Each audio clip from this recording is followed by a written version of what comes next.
بسم اللہ الرحمن الرحیم۔ ناظرین، آج ہمارا ٹاپک ہے سیکشن 337 CRPC۔ اس کو ڈسکس کرنے سے پہلے اس کی اہمیت اور اس کے مقصد کو جانتے ہیں۔ اس سیکشن کا بہت اہم مقصد یہ ہوتا ہے کہ اصل مجرم کو پکڑا جائے۔ بعض اوقات پولیس کسی ایسے شخص کو گرفتار کر لیتی ہے جو مجرم تو ہوتا ہے لیکن قانون کے مطابق وہ شخص جرم کا ارتکاب بے بسی کی حالت میں کرتا ہے۔ بے بسی سے مراد ڈیوٹی باؤنڈ ہوتا ہے۔ مثال کے طور پر ایک بینک مینیجر اپنے متحد آفیسر سے کرپشن کے لیے کہتا ہے، وہ متحد آفیسر اس کے لیے راضی ہو نہ ہو لیکن ڈیوٹی کے لحاظ سے وہ بے بسی کے عالم میں ہوگا کیونکہ اس کا آرڈر اس کی ڈیوٹی ہے۔ اب یہاں پر جو ڈیوٹی باؤنڈ ہے اس پر ساری ایلیگیشنز آئیں گی۔ اب یہاں پر دونوں ہی مجرم ہیں لیکن دونوں کی شدت مختلف ہے۔ اگر ایسے شخص کا ٹرائل سیشن کورٹ یا پھر ہائی کورٹ میں جاتا ہے یا پھر مجسٹریٹ کی کورٹ میں جائے تو کورٹ یہ تصور کرے کہ یہ بندہ مجرم نہیں ہے، اس کا کو ایسوسیٹ مجرم ریل ہے۔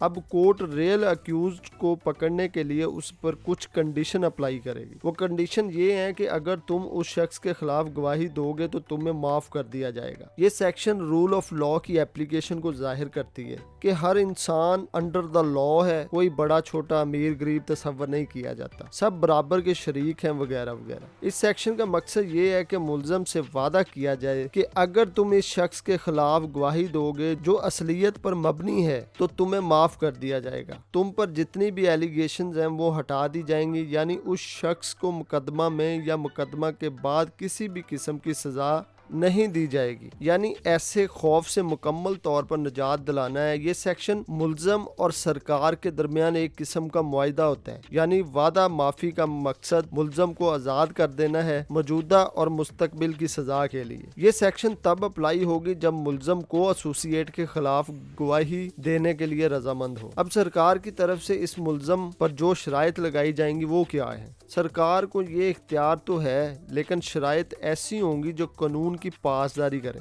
یعنی غیر قانونی اور غیر شائستہ نہ ہوں، جو کہ پوری کرنے کے لیے ناممکن نہ ہوں۔ ایسی شرائط لگائی جائیں گی لیکن سرکار اور ملزم کے درمیان معاہدہ کی صورت یہ ہوگی کہ ملزم تمام حالات جو اس کے علم میں ہوں، ایسے تمام عناصر جو اس کے کو ایسوسیٹ کے خلاف وہ مکمل طور پر اور درست طور پر ظاہر کرے گا، اور سرکار اس پر شائستہ اور قانونی شرائط لاگو کرے گی اور مکمل طور پر یقین دلائے گی کہ بعد میں یا مقدمہ میں تمہیں بالکل معاف کر دیا جائے گا۔ یہاں پر ایک شرط عائد کی گئی ہے کہ اگر مقدمہ زر یعنی ہارٹ یا پھر قتل کے متعلق ہے تو زر رسیدہ شخص یا پھر جیسی بھی صورت ہو وارثان کی اجازت کے بغیر معافی کی پیشکش نہیں کی جائے گی۔ اس سیکشن کے مطابق اگر کوئی ملزم معافی کی پیشکش قبول کر لے اور اس کے بعد بطور شہادت اس کی گواہی لی جائے گی اور جس مجسٹریٹ کے روبرو مقدمہ کی کارروائی ہو رہی ہو، اور اگر مجسٹریٹ مطمئن ہو جائے اور تسلیم کرنے کی معقول وجہ بھی ہو کہ ملزم اس جرم کا مرتکب ہوا ہے، تو اس پر لازم ہوگا کہ وہ اسے تجویز کی خاطر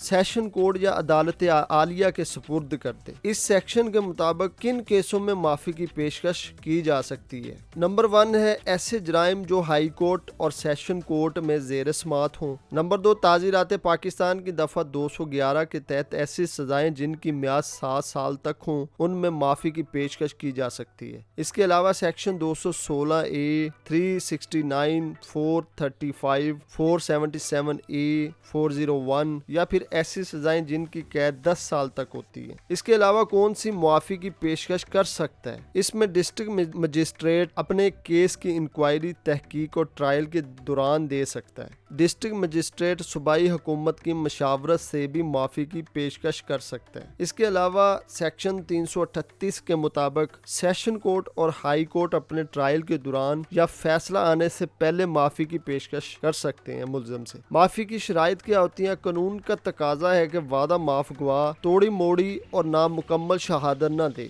بلکہ جرم کے متعلق ان تمام واقعات کی تفصیل بتائے جو اس کے علم میں ہو۔ ناظرین، یہ تو تھا آج کا میرا ٹاپک، وعدہ معاف گواہ کیا ہوتا ہے۔ ہمارے چینل کو سبسکرائب کریں اور بیل آئیکن کا بٹن دبائیں تاکہ آنے والی ویڈیو سے آپ مستفید ہو سکے۔ بہت شکریہ، اللہ حافظ۔